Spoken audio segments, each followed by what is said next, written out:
May I have a word with you? Colonel Weston told us to cooperate with you, Mr. Poirot, and of course we will, in any way we can. But this has been a very bad shock to me, and Mr. Gardner's always very, very careful of my health. Isn't that so, Oakley? Yes, darling. Mrs. Gardner is very sensitive. I appreciate you speaking with me. You spent the morning here, overlooking the beach? Yes, we did. And not the slightest idea in our minds of what was happening just around the corner in that little cove. And you were here the entire time? Yes, both of us.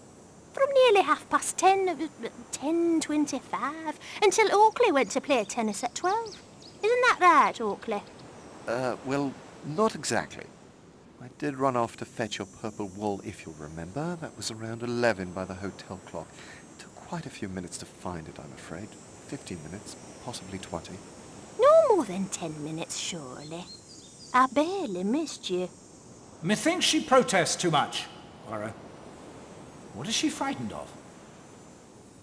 It is a question we must learn the answer to, my friend. Did you see Madame Marshall at all today? We? But that is to say, no.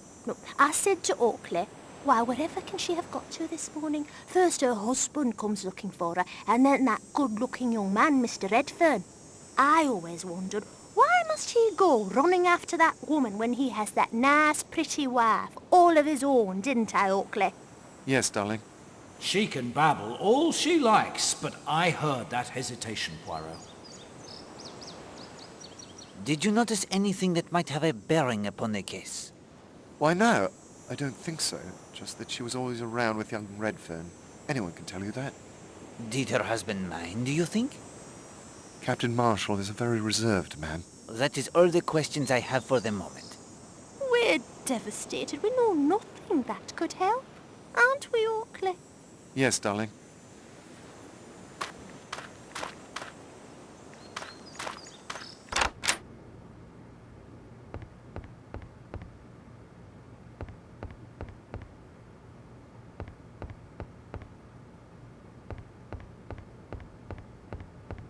Madame Castle.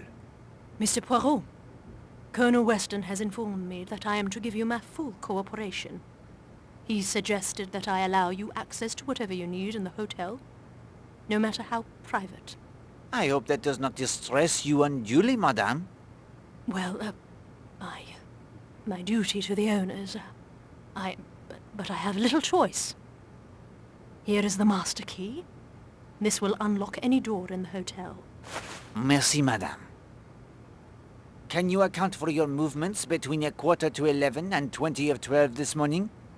Well, from 10 o'clock till 11:15, I was seeing to it the staff were all performing their duties.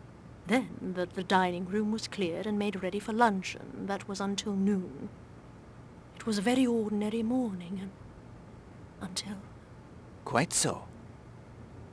Did you notice any of the guests behaving unusually? Let me think. Mr. Redfern seemed agitated, underfoot, asking if anyone had seen Mrs. Marshall. What time was this? Between 10 and 10:30, I would say. Tell me about the sandwiches and flasks of coffee prepared for the guests this morning. Mr. Lane asked for sandwiches and coffee. He was planning on hiking, I believe.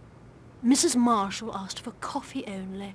Those were the only requests this morning. How early are they put out on the table in the dining room? Directly after breakfast. No later than 9:30. I wonder if you would excuse me. This has quite unsettled me, I'm afraid. Of course, madame. She's rattled by more than the murder.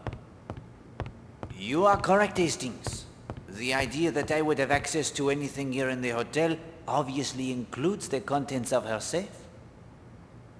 Think she'll do a bunk? If she makes the... what was it you said? Think she'll try to sneak away? Oh, yes indeed. It is good that Colonel Weston is prepared to have her followed.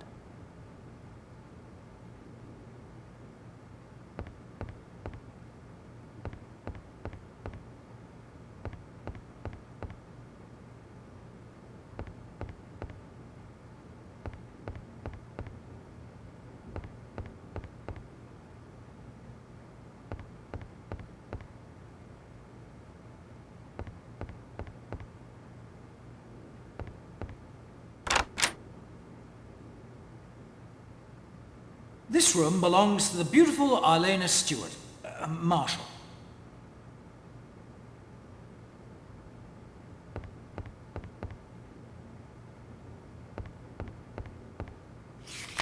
This looks important. I will keep it in my notebook.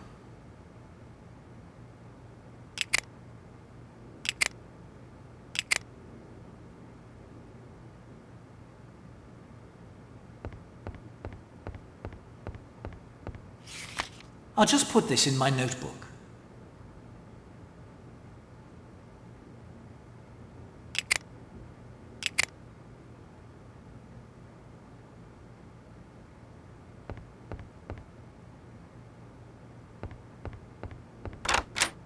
I say, old man, are we looking for anything in particular in here? We are indeed, Hastings. We look for that which is not here.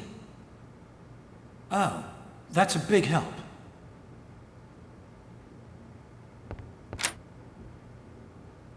Arlena Marshal's most delightful and expensive perfume.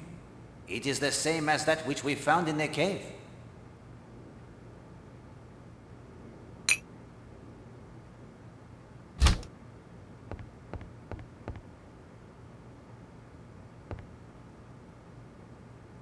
Looks like ordinary bath salts. Poirot, open the lid. I cannot, Hastings. The lid, it is screwed on most tightly.